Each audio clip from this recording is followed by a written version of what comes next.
Hello friends, welcome to my channel.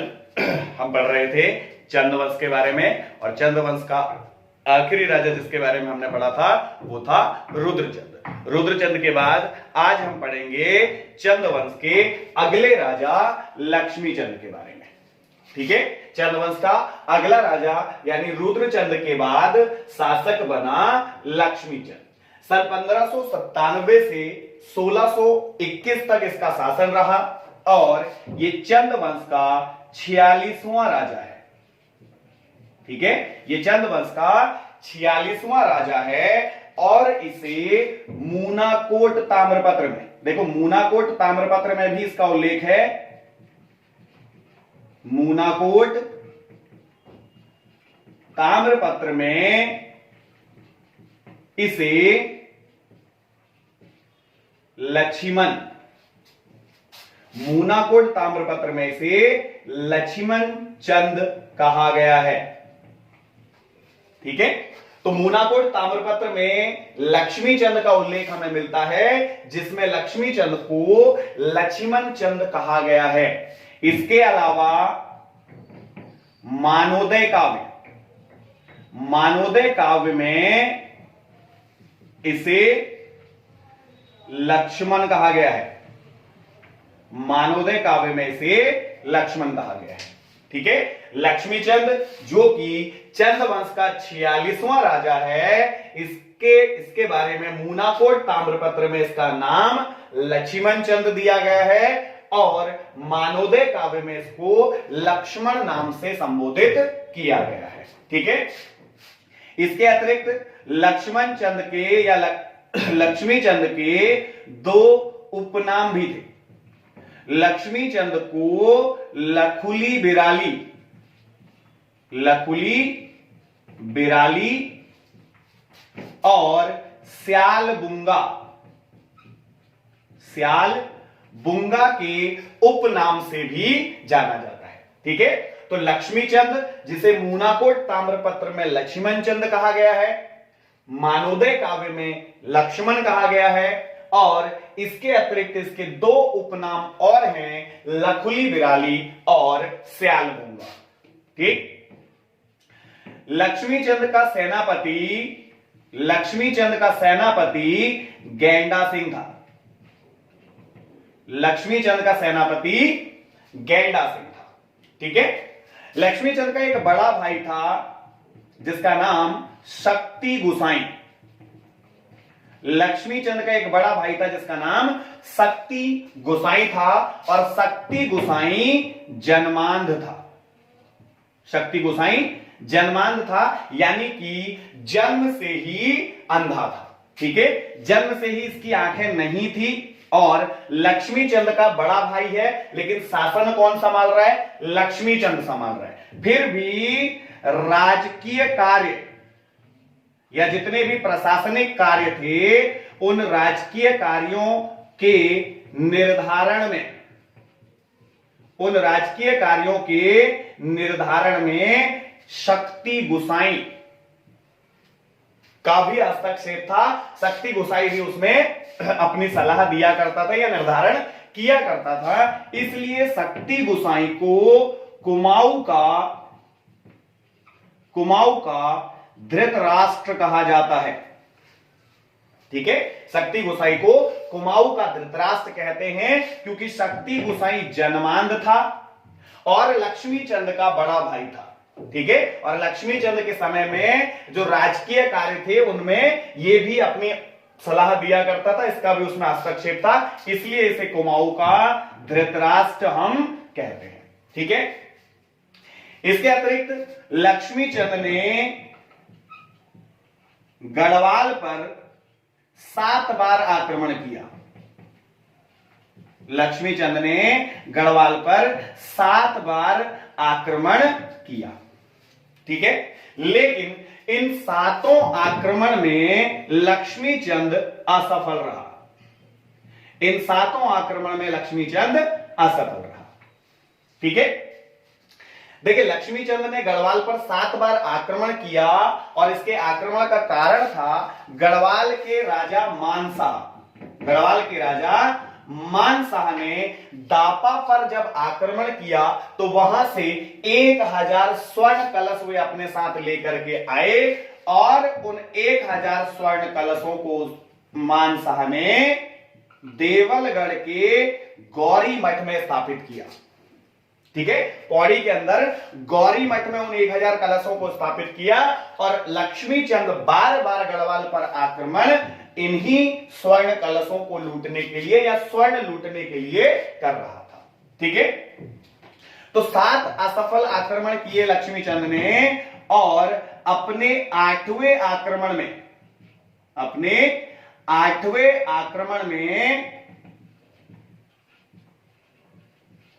Lakshmi चंद ने गढ़वाली सेनापति खतर सिंह की हत्या कर दी। ठीक है, किसको मार दिया? खतर सिंह की हत्या कर दी। गढ़वाल पर 7 बार आक्रमण किए लक्ष्मी चंद ने, 7 असफल रहे। 8वें आक्रमण में लक्ष्मी चंद ने गढ़वाली सेनापति खतर सिंह की हत्या कर दी और इस विजय को, कुमाऊं के राजा की इस विजय को पहाड़ी क्षेत्रों पर या पहाड़ियों पर, इस विजय को पहाड़ियों पर आग जलाकर पूरे कुमाऊं में फैलाया गया। ठीक है, लक्ष्मी चंद 8वें आक्रमण में जीते और अपनी इस विजय को पूरे राज्य में प्रसारित करने के लिए उन्होंने पहाड़ियों पर आग जला करके लोगों को यह सूचना दी कि कुमाऊं का राजा जो है वो गढ़वाल के खतर सिंह की हत्या करा है या गढ़वाल के खतर सिंह को हरा करके आ गया है। तब से इस अवसर पर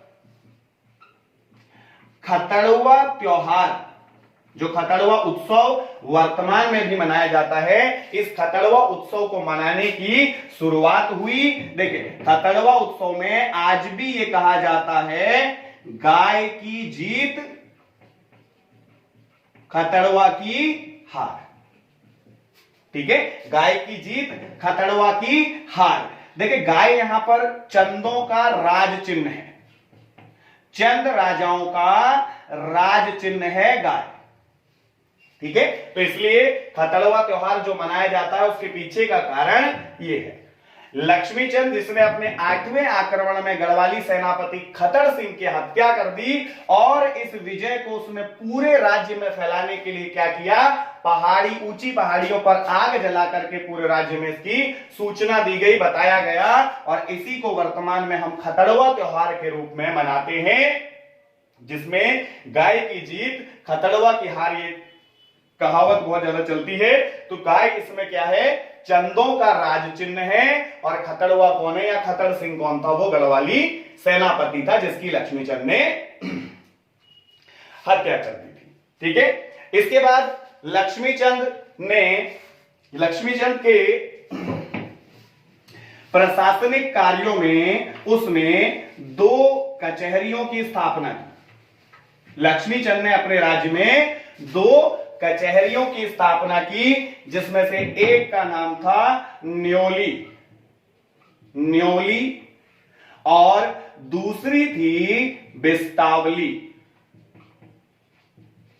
न्योली और बिस्तावली नाम की 2 कचहरियां बनवाई, 2 कचहरियां या 2 न्यायालय बनवाए। 2 न्यायालयों का निर्माण किसने करवाया? लक्ष्मी चंद ने करवाया। एक न्योली, दूसरी बिस्तावली। न्योली जो थी ये आम जनता के लिए थी। न्योली जो कचहरी थी ये किसके लिए थी? आम जनता के लिए थी। और बिस्तावली जो थी ये सैन्य मामलों के निपटारों के लिए थी। ठीक है, बिस्तावली जो बनाई वो किसके लिए बनाई? सैन्य मामलों के निपटारे के लिए बिस्तावली नाम से इसने कचहरी की स्थापना की थी। ठीक है, तो 2 कचहरियां इसने बनवाई थी और इसके अलावा लक्ष्मी चंद ने बहुत सारे बगीचे लगवाए। लक्ष्मी चंद द्वारा लगाए गए बाग बगीचों की इसने बाग यहां पे इसने बहुत ज्यादा लगवाए, जिसमें नरसिंह बाड़ी,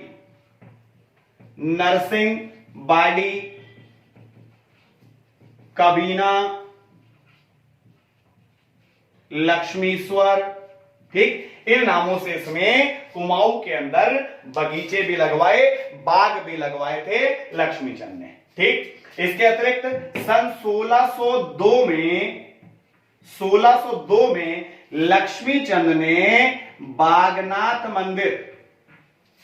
लक्ष्मीचंद ने बागेश्वर के बागनाथ मंदिर का जीर्णोद्धार भी करवाया। बागेश्वर के बागनाथ मंदिर का जीर्णोद्धार भी करवाया किसने? लक्ष्मीचंद ने करवाया। ठीक, इसके अतिरिक्त प्रशासनिक कार्यों में न्यायालयों की स्थापना के साथ साथ इसने क्या किया था? अपने राज्य में इसने भूमि बंदोबस्ती कार्यालय अल्मोड़ा में भूमि बंदोबस्ती कार्यालय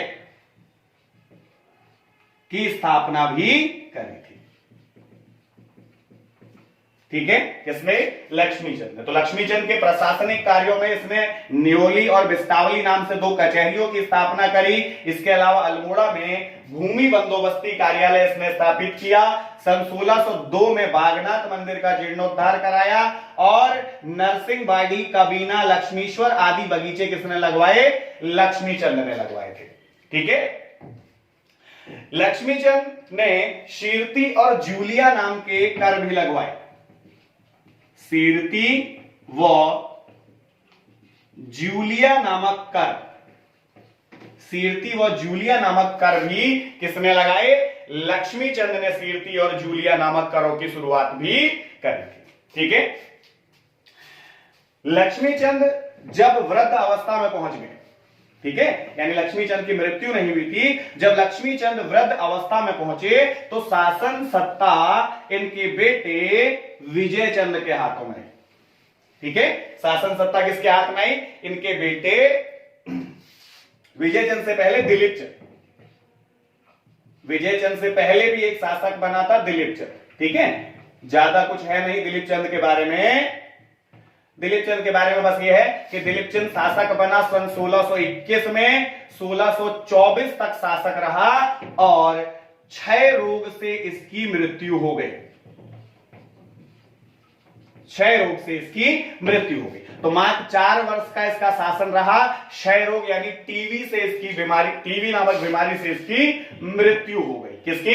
दिलीप चंद की। दिलीप चंद के बाद अगला राजा बना विजयचंद। दिलीप चंद के बाद अगला राजा बना विजयचंद, जो 1624 से मात्र 1625 तक शासक रहा। 1 वर्ष तक ही यह शासन कर पाया। ठीक है, क्यों? देखिए, विजयचंद के समय में इसके 2 मंत्री थे, सुखराम कार्की और पीरू गोसाई। ठीक, सुखराम कार्की और पीरू गोसाई किसके मंत्री थे? विजयचंद के मंत्री थे। ठीक है, तो विजयचंद के समय में सामाजिक संबंधों के कारण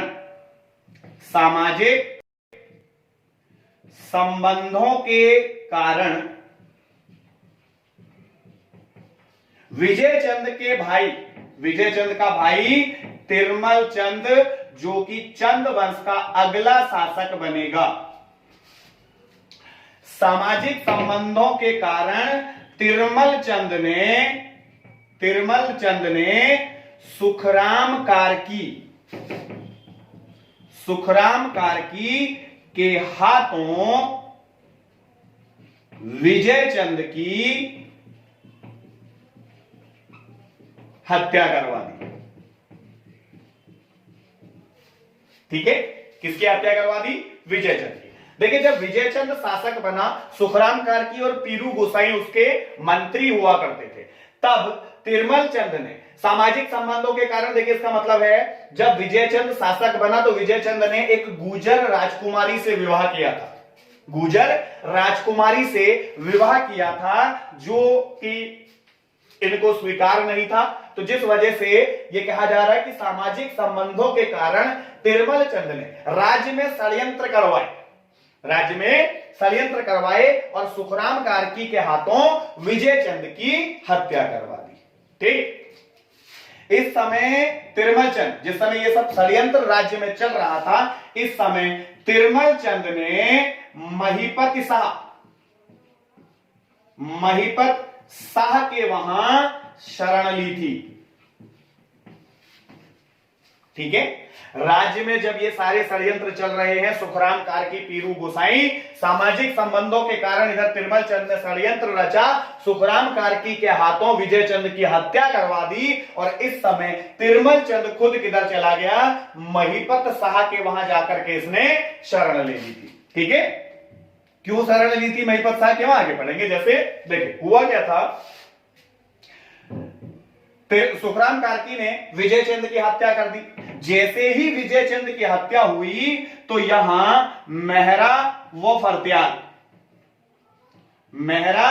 फरत्याल इन दोनों धड़ों के बीच में संघर्ष शुरू हो गया।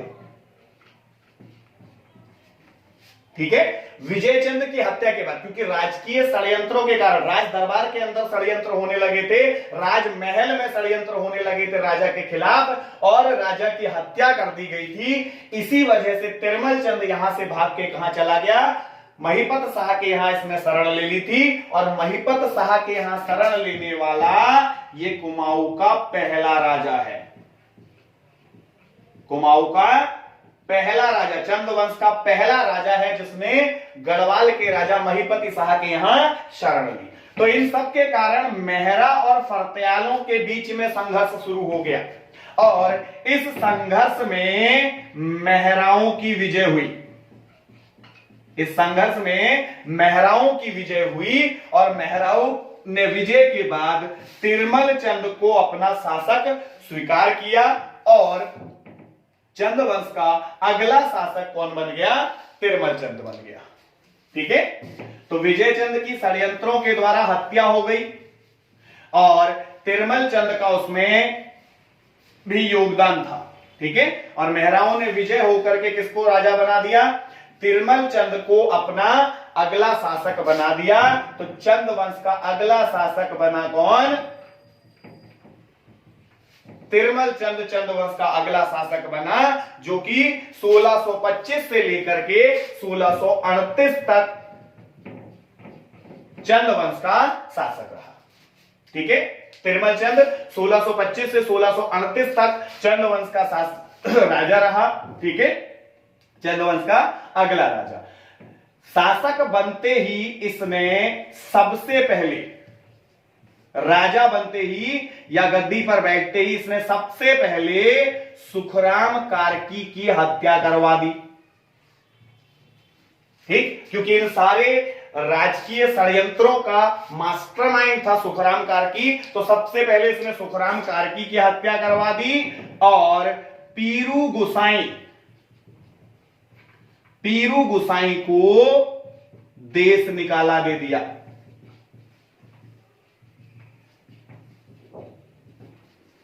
ठीक है, तिरमल चंद ने शासक बनते ही सुखराम कार्की की हत्या कर दी, पीरू गुसाई को देश निकाला दे दिया। इसके अलावा सारे रसोइयों को इसने बदल दिया,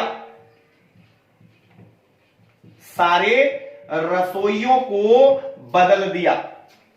जब विजय चंद की हत्या हुई थी तो उसकी हत्या में रसोइयों का भी प्रमुख योगदान था। मंत्रियों के साथ रसोइयों ने मिलकर के ही किसकी हत्या करी थी, विजय चंद की हत्या करी थी। इन षड्यंत्रों में रसोइयों का मेन योगदान था, तो इसलिए तिरमल चंद ने क्या कर दिया, इन रसोइयों को ही बदल दिया। और रसोइयों को बदलने के साथ साथ इसने रसोई के नियम बनाए। आगे भी ऐसे षड्यंत्र ना हो, इसलिए तिरमल चंद ने रसोई के नियम बनाए। रसोई में काम करने वाले सभी कर्मचारियों को बदल दिया, सुखराम कार्की की हत्या करवा दी, और पीरू गुसाई को देश निकाला दे दिया। किसने, तिरमल चंद ने। ठीक है। और इसके साथ देखो गढ़वाल के राजा महीपति शाह के वहां शरण लेने वाला पहला चंद राजा, गढ़वाल के राजा महीपति शाह के यहां शरण लेने वाला पहला चंद राजा भी कौन है?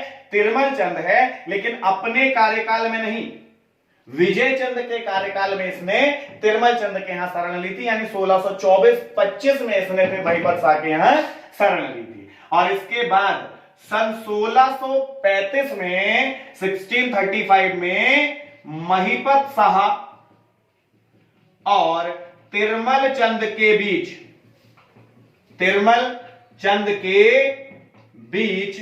कोसी का युद्ध हुआ।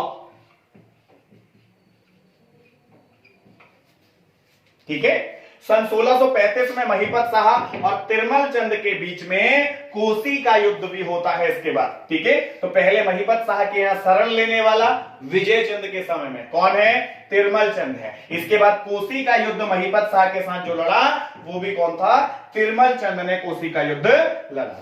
ठीक है, तिरमल चंद के बाद चंद वंश का अगला शासक बनेगा बाज बहादुर चंद। ठीक है, तिरमल चंद के बाद चंद वंश का अगला महत्वपूर्ण शासक बाज बहादुर चंद, जिसके बारे में हम पढ़ेंगे। ठीक है, जिसने कि तराई क्षेत्र को पर पूर्णतः अधिकार अपना स्थापित कर लिया था। ठीक, और इसी के समय में तराई क्षेत्र से 9 लाख रुपए की कमाई होने लगी थी वार्षिक, और उसको 9 लखिया क्षेत्र कहा जाने लगा था। ठीक है, तो बाज बहादुर चंद के बारे में पढ़ेंगे नेक्स्ट क्लास में। ठीक है, ओके।